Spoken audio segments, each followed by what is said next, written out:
Hello students, last class हम लोगों ने कंडक्टिविटी क्या होती है, कंडक्टेंस क्या होता है, इसके बारे में देखा था। Then after molar conductivity and equivalent conductivity के बारे में मैंने आपको डिटेल में इंफॉर्मेशन दी थी। उसके दो सवाल भी हम लोगों ने किए थे। आज हम लोग जिस टॉपिक के बारे में बात करने वाले हैं वो टॉपिक आपकी एनसीईआरटी टेक्स्ट बुक में तो देखोगे तो इतना सा है, छोटा सा है, 5-6 लाइन में खत्म हो जाता है। लेकिन हमारा पूरा लेक्चर यही टॉपिक को समझने में चला जाएगा, क्योंकि हम लोग एमसीक्यू को सॉल्व करने के सारे पॉइंट पढ़ेंगे।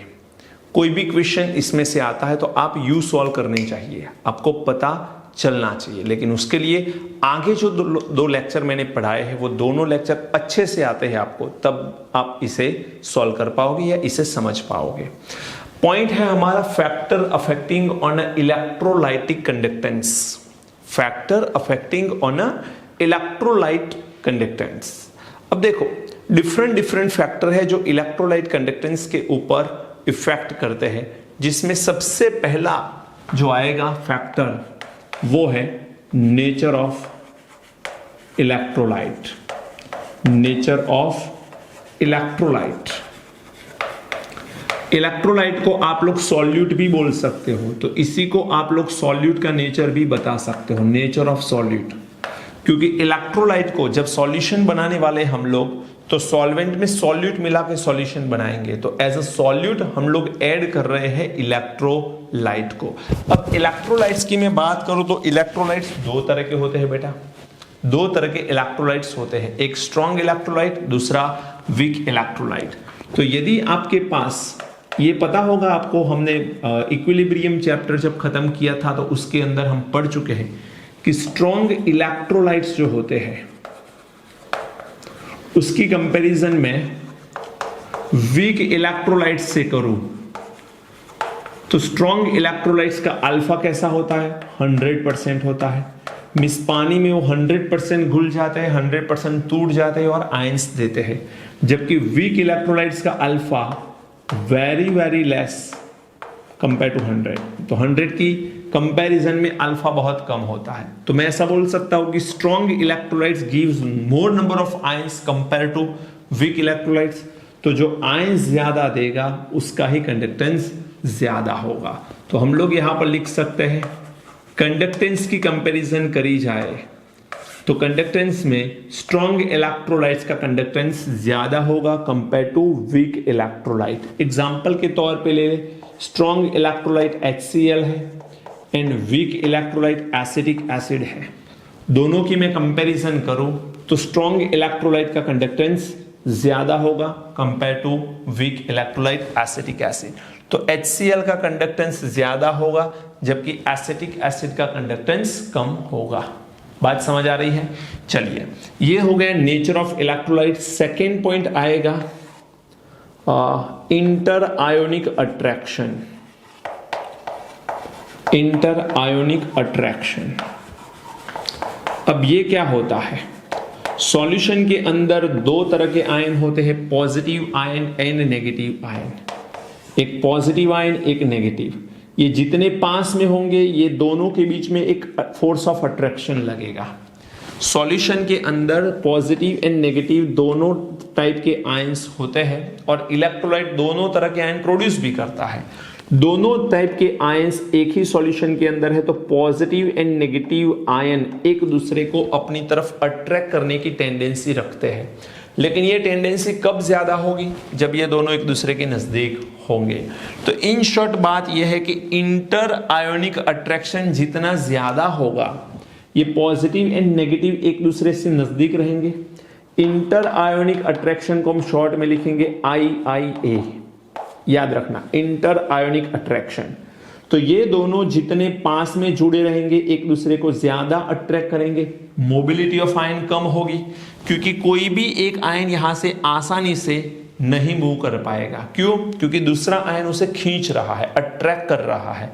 तो इसका मतलब यह है कि जब इंटर आयोनिक अट्रैक्शन ज्यादा होगा, मोबिलिटी ऑफ आयन कम होगी तो कंडक्टेंस भी कम होगा, क्योंकि conductance depend on the mobility of ions.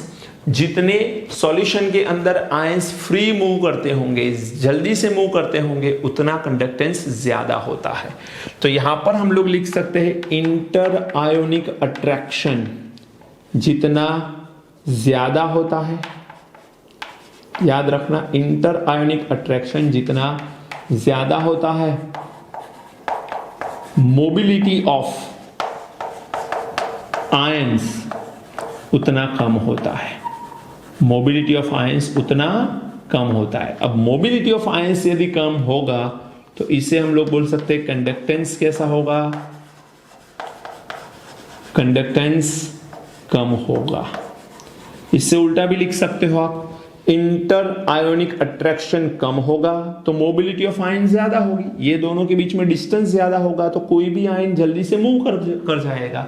Ion यदि एक जगह से दूसरी जगह जल्दी से मूव करता है तो उसका कंडक्टेंस भी ज्यादा होगा, लेकिन उसके लिए इंटर आयोनिक अट्रैक्शन कम होना चाहिए था। अभी मैंने लिखा है इंटर आयोनिक अट्रैक्शन ज्यादा, mobility of ions come and conductance भी कैसा है, कम है। बात समझ आ रही है? चलिए थर्ड पॉइंट के बारे में बात करते हैं। सॉल्यूट के बारे में बात करी, अब सॉल्वेंट का कुछ ले ले तो सॉल्वेंट के लिए आता है viscosity, viscosity of solvent. Viscous solution का मतलब क्या होता है, जिस सॉल्यूशन के अंदर चिकनापन ज्यादा होता है। तो विस्कोसिटी ऑफ सॉल्यूशन, तो हम ऐसा बोल सकते हैं कि विस्कोसिटी जितनी ज्यादा होगी, सिंपल एग्जांपल दे दो, वाटर एंड ऑयल है, दोनों में same number of ions present है, मुझे ये बताइए किसमें आयन जल्दी से मूव करेंगे, पानी के अंदर कि ऑयल के अंदर? पानी के अंदर, क्योंकि पानी कम विस्कस है, मींस पानी के अंदर विस्कोसिटी कम है, जबकि ऑयल के अंदर विस्कोसिटी ज्यादा है। जितना सॉल्वेंट ज्यादा विस्कस होगा, मोबिलिटी ऑफ आयन उतनी कम होगी एंड कंडक्टेंस भी कम होगा। तो यहां पर हम लोग लिखेंगे, डिपेंड करता है सब कुछ किसके ऊपर बेटा, विस्कोसिटी ऑफ सॉल्वेंट के ऊपर। विस्कोसिटी ऑफ सॉल्वेंट मान के चलो ज्यादा है, विस्कोसिटी ऑफ सॉल्वेंट ज्यादा है, तो हम लोग बोलेंगे मोबिलिटी ऑफ आयंस कैसी होगी, बोलो मोबिलिटी ऑफ आयंस कैसा होगा, कम होगा कि नहीं, कम। एंड मोबिलिटी ऑफ आयंस कम होगा तो कंडक्टेंस कैसा होगा बताइए, कंडक्टेंस कम होगा। तो विस्कोसिटी ऑफ सॉल्वेंट बढ़ेगा तो मोबिलिटी ऑफ आयन कम होगी एंड कंडक्टेंस कम हो जाएगा। बात समझ आ रही है, क्लियर है सबको? चलिए fourth point and very important point is about temperature.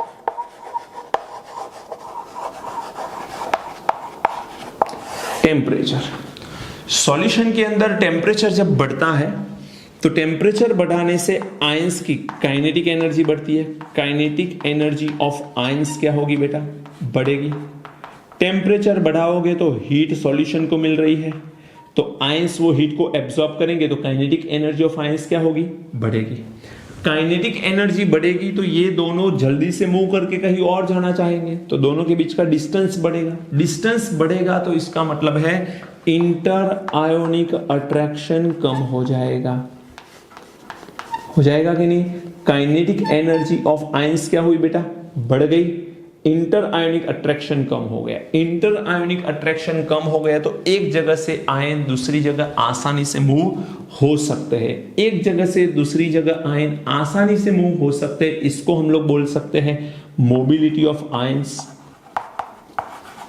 तो यहां पर लिखेंगे मोबिलिटी ऑफ आयंस कैसा है हमारा, फास्ट।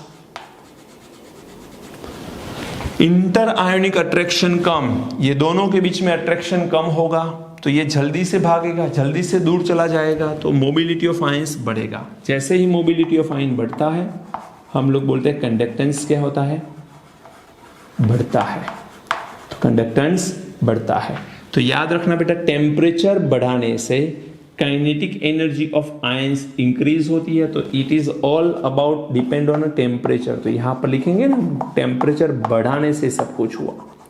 टेम्परेचर बढ़ाने से काइनेटिक एनर्जी ऑफ आयंस बढ़ा, इंटर आयोनिक अट्रैक्शन कम हुआ, मोबिलिटी ऑफ आयन बढ़ गया एंड कंडक्टेंस क्या हो गया, बढ़ गया।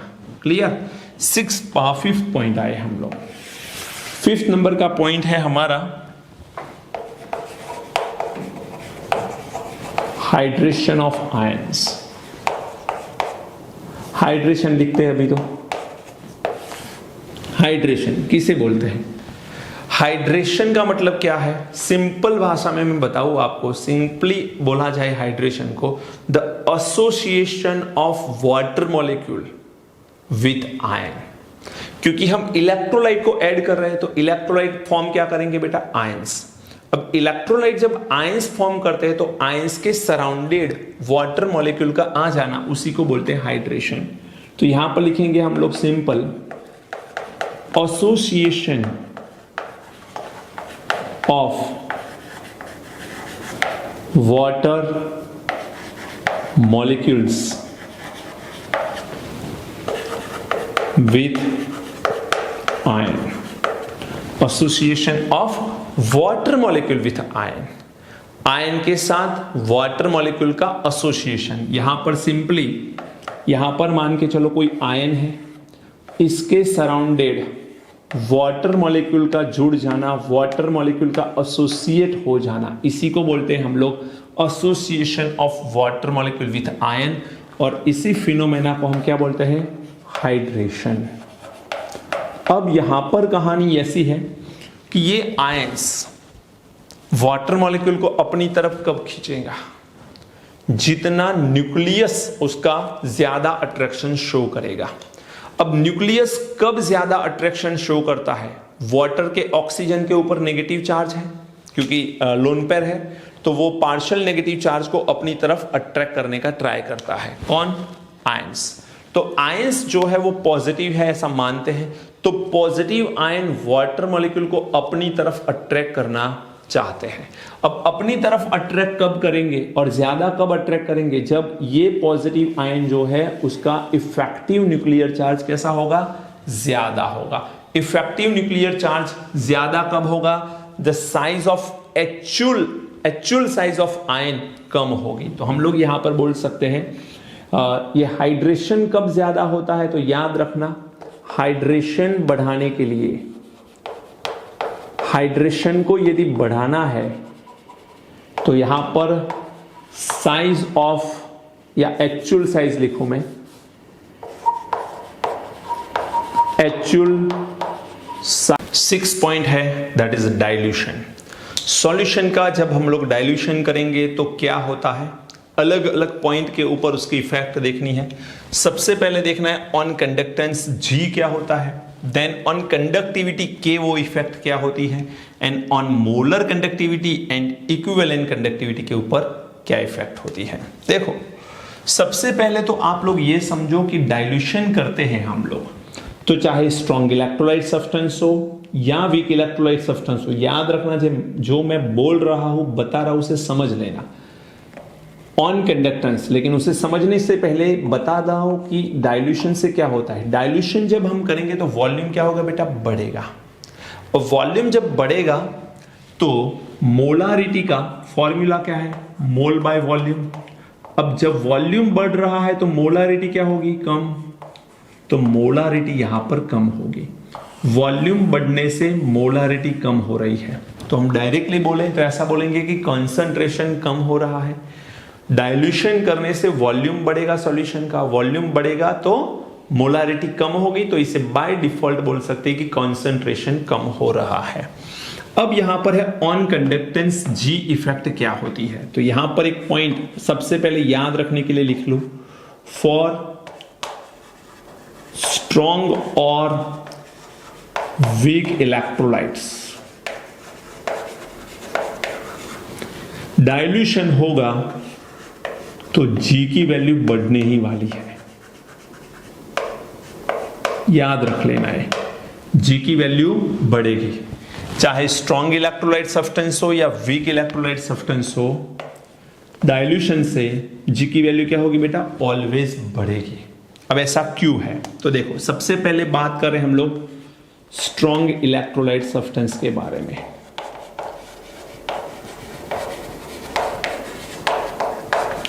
देखो, स्ट्रॉन्ग इलेक्ट्रोलाइट सब्सटेंस किसे बोलते हैं? जो पानी के अंदर 100% आयंस देता है, जिसका अल्फा 100% होता है। तो स्ट्रॉन्ग इलेक्ट्रोलाइट्स के लिए क्या लिखेंगे? ऑन डाइल्यूशन अल्फा क्या होगा बेटा? 100% टूट जाता है, लेकिन अल्फा होगा क्या? डाइल्यूशन करने से क्या बढ़ेगा? नो, क्योंकि पहले जब आपने सॉल्यूशन बनाया उसमें जो अल्फा है वो ही 100% है, तो डाइल्यूशन करने से कोई फर्क नहीं पड़ने वाला। समझ लेना, स्ट्रॉन्ग इलेक्ट्रोलाइट सब्सटेंस पहली ही बार में 100% डिसॉल्व होकर 100% आयन देता है, तो डाइल्यूशन करने से अल्फा के ऊपर कोई इफेक्ट नहीं आती है। तो यहां पर हम लोग लिख सकते हैं अल्फा रिमेन कांस्टेंट। अब अल्फा रिमेन कांस्टेंट है तो हम लोग बोलेंगे number of ion remain constant, क्योंकि अल्फा बढ़ेगा तब आयंस बढ़ेंगे। अल्फा तो यहां पर कांस्टेंट है, तो number of ions remain constant. लेकिन सॉल्यूशन का वॉल्यूम क्या होगा? डाइल्यूशन से वॉल्यूम तो बढ़ेगा। अब देखो, यहां पर आपके पास एक सॉल्यूशन है, सॉल्यूशन में यहां तक वॉल्यूम है, यहां पर पॉजिटिव एंड नेगेटिव आयन है। अब आपने क्या किया? बाहर से कुछ अमाउंट ऑफ वाटर ऐड किया और इसकी साइज बढ़ा दी। आयंस तो जितने थे उतने ही हैं, लेकिन आयंस को मूव होने के लिए ज्यादा जगह मिल गई, क्योंकि डाइल्यूशन से सॉल्यूशन का वॉल्यूम क्या हो गया बेटा? बढ़ गया। वॉल्यूम बढ़ गया तो आयंस के बीच में गैप भी तो बढ़ेगी, आयंस के बीच में गैप बढ़ेगी तो आयन आसानी से मूव हो सकते हैं। तो वॉल्यूम यहां पर बढ़ा है, समझ लेना ध्यान से। वॉल्यूम इंक्रीज किया तो आयंस के बीच में डिस्टेंस बढ़ा, तो इंटर आयोनिक अट्रैक्शन क्या होगा? कम। इंटर आयोनिक अट्रैक्शन कम होगा तो मोबिलिटी ऑफ आयन क्या होगी? बढ़ेगी। एंड मोबिलिटी ऑफ आयंस जब बढ़ते हैं तो सीधी सी बात है जी की वैल्यू भी बढ़ती है। तो यहां पर जी बढ़ा, किसके लिए? स्ट्रॉन्ग इलेक्ट्रोलाइट्स के लिए। अब बात करनी हम लोगों को सेम वीक इलेक्ट्रोलाइट्स के लिए। चलिए, आपके पास कोई वीक इलेक्ट्रोलाइट है ऐसा मान लो। अब वीक इलेक्ट्रोलाइट होगा तो ऑन डाइल्यूशन क्या होगा? आप क्या ऐड करोगे? डाइल्यूशन के लिए आप ऐड क्या करोगे? पानी ऐड करोगे तो आपको ओस्वाल्ड डाइल्यूशन लॉ पता है, हमने ओस्वाल्ड डाइल्यूशन लॉ के बारे में पढ़ा हुआ है आयोनिक इक्विलिब्रियम चैप्टर के अंदर। नहीं पता है तो ध्यान रखना, अल्फा की वैल्यू वॉल्यूम के स्क्वायर रूट के इक्वल होती है, मतलब डायरेक्टली प्रोपोर्शन में होती है। तो ये है Ostwald dilution law. Ostwald dilution law. अब जरा यहां पर ध्यान देना, alpha directly proportion with the square root of volume. Square root of volume. तो ओस्वाल्ड डाइल्यूशन लॉ के according alpha is directly proportion with the square root of volume. अब यदि इस चीज को हमें वीक इलेक्ट्रोलाइट के लिए अप्लाई करना है तो हम ऑन डाइल्यूशन वॉल्यूम बढ़ा रहे हैं, वॉल्यूम बढ़ाएंगे तो अल्फा भी तो बढ़ेगा। तो पहला पॉइंट आएगा अल्फा बढ़ेगा। अल्फा बढ़ेगा तो हम लिख सकते हैं नंबर ऑफ आयंस बढ़ेंगे। नंबर ऑफ आयंस क्या होंगे? बढ़ेंगे। लेकिन हम डाइल्यूशन कर रहे हैं तो वॉल्यूम भी तो बढ़ रहा है, वॉल्यूम बढ़ेगा तो आयंस को मूव होने के लिए जगह ज्यादा मिलेगी। तो यहां पर हम लोग लिखेंगे इंटर आयोनिक अट्रैक्शन क्या होगा? कम। और इंटर आयोनिक अट्रैक्शन कम होगा तो मोबिलिटी ऑफ आयन बढ़ेगा। जब मोबिलिटी ऑफ आयंस बढ़ेंगे, मोबिलिटी ऑफ आयन बढ़ जाएंगे तो यहां पर जी की वैल्यू क्या हो जाएगी? बढ़ जाएगी। जी की वैल्यू बढ़ जाएगी। तो ऑन कंडक्टेंस जी देखो, चाहे स्ट्रॉन्ग इलेक्ट्रोलाइट हो या वीक इलेक्ट्रोलाइट हो, जी बढ़ रहा है डाइल्यूशन करने से। तो डाइल्यूशन करने से जी की वैल्यू ऑलवेज बढ़ती है। क्यों बढ़ती है? रीजन के साथ मैंने आपको बता दिया है। Alpha remain constant strong electrolyte में, बट यहां पर अल्फा बढ़ता है। यहां पर आयन रिमेन कांस्टेंट, यहां पर आयंस बढ़ते हैं। वॉल्यूम बढ़ रहा है, वॉल्यूम तो यहां पर भी बढ़ रहा है, वॉल्यूम तो यहां पर भी बढ़ेगा। इसीलिए तो इंटर आयोनिक अट्रैक्शन कम हुआ दोनों में, तो मोबिलिटी ऑफ आयन दोनों में बढ़ी और जी की वैल्यू दोनों में बढ़ रही है। क्लियर? चलिए, ऑन कंडक्टिविटी के, ऑन डाइल्यूशन ऑन डाइल्यूशन याद रखना है आपको, K डिक्रीज होता है for strong electrolyte as well as a weak electrolytes. चाहे स्ट्रॉन्ग इलेक्ट्रोलाइट हो चाहे वीक इलेक्ट्रोलाइट हो, डाइल्यूशन करने से K डिक्रीज होता है। अब इस चीज को समझने के लिए हमें यहां पर एक काम करते हैं, स्ट्रॉन्ग इलेक्ट्रोलाइट या वीक इलेक्ट्रोलाइट जो भी है, लेकिन सबसे पहले आपको K का नॉलेज होना चाहिए। कंडक्टिविटी K का क्या मतलब है? 1 सेंटीमीटर क्यूब, समझ लेना ध्यान से, 1 सेंटीमीटर क्यूब हमारे पास सॉल्यूशन है, तो उसके अंदर जो भी आयंस के थ्रू कंडक्टेंस हमें देखने को मिलता है उसी को हम लोग कंडक्टिविटी K बोलते हैं। तो कंडक्टेंस ही K हो जाता है, लेकिन 1 सेंटीमीटर क्यूब होता है, राइट। अब समझना ध्यान से, इसका मतलब पर centimetre cube number of ions के ऊपर डिपेंड करता है। तो K किसके ऊपर डिपेंड करता है? K is depend on a number of ions present in a 1 centimetre cube solution. K is depends on number of ions present in 1 centimetre cube, या पर सेंटीमीटर क्यूब लिख सकता, पर centimetre cube volume of solution, volume of solution. अब K किसके ऊपर depend करता है ये समझ लो, पर सेंटीमीटर क्यूब कितने नंबर ऑफ आयंस प्रेजेंट है। अब यहां पर मैं एक एग्जांपल लेके आपको समझाऊंगा तो ही समझ में आएगा। मान के चलो आपके पास एक स्ट्रॉन्ग इलेक्ट्रोलाइट है और आपके पास एक वीक इलेक्ट्रोलाइट है। इसको बहुत ध्यान से समझना, क्योंकि ये कंफ्यूजिंग वाला पॉइंट है। ये एग्जांपल में नहीं समझाओ तो शायद नहीं समझ में आएगा आपको, बुक में कहीं नहीं है, ध्यान रखना।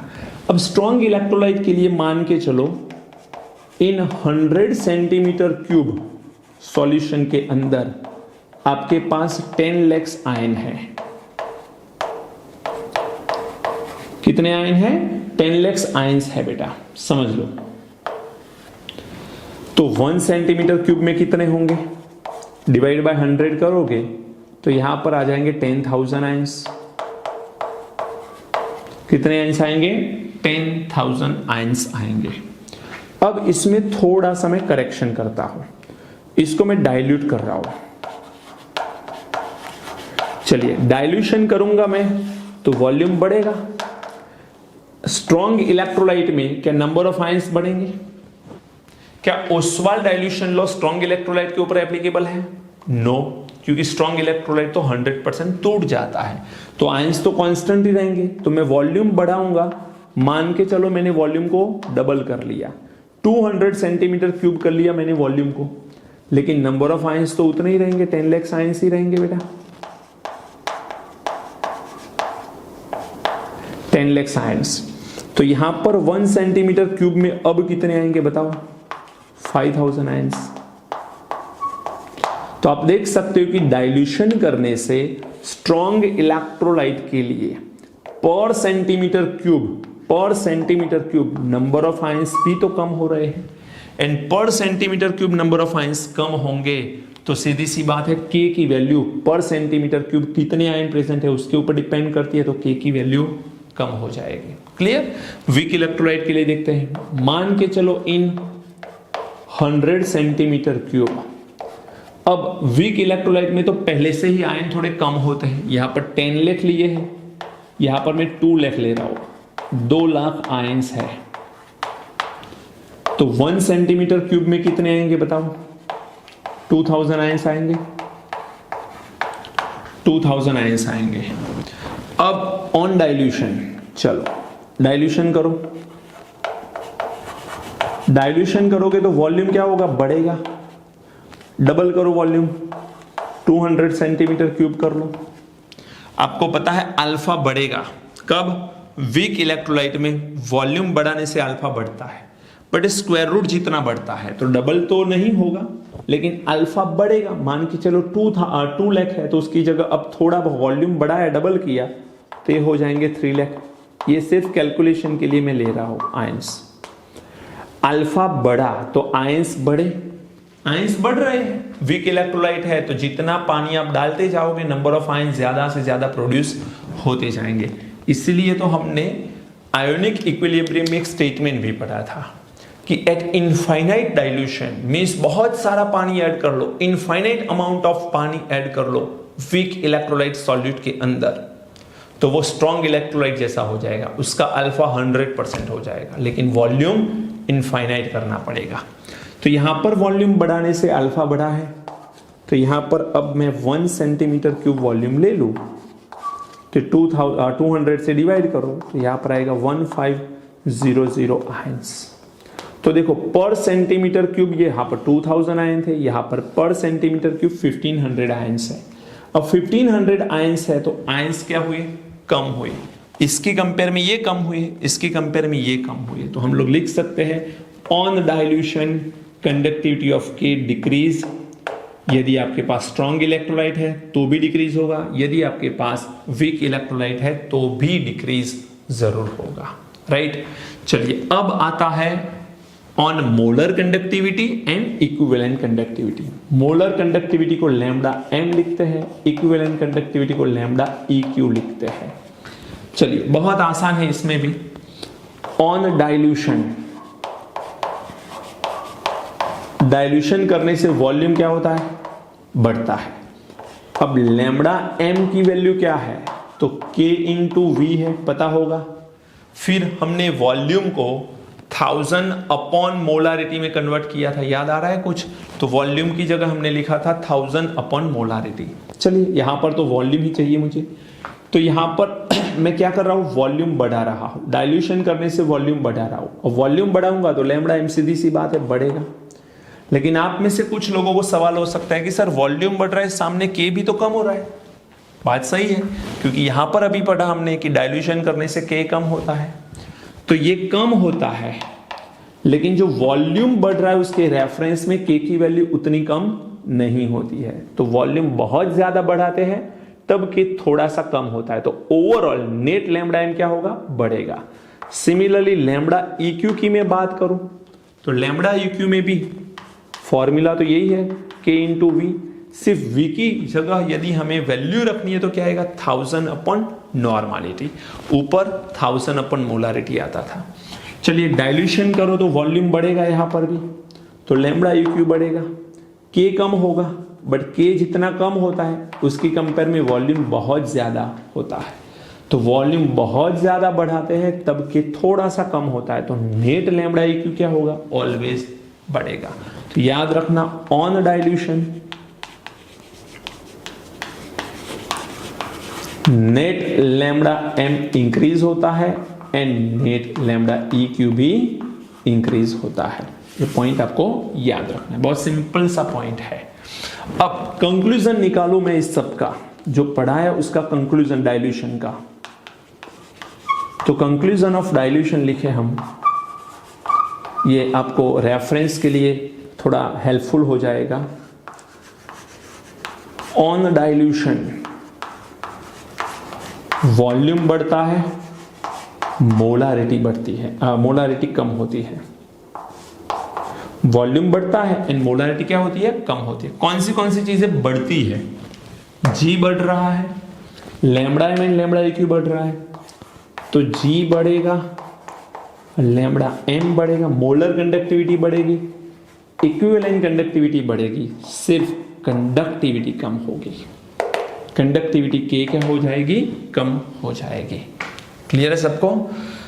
तो यहां तक रखते हैं। अब ये पॉइंट आपकी बुक में सिर्फ छोटा सा दिया है, 5-6 लाइन में खत्म कर लिया है, लेकिन मैंने इलिब्रेट करके पूरा पढ़ाया है कि आपको कोई भी क्वेश्चन इसमें से आए, और इसमें से क्वेश्चन फ्रीक्वेंटली आते हैं, तो समझ लो चीजों को, आगे चैप्टर में भी तकलीफ आपको कम रहेगी। ओके, चले लिख लेना, अच्छे से याद कर लेना। मिलते हैं नेक्स्ट लेक्चर में। Thank you, God bless.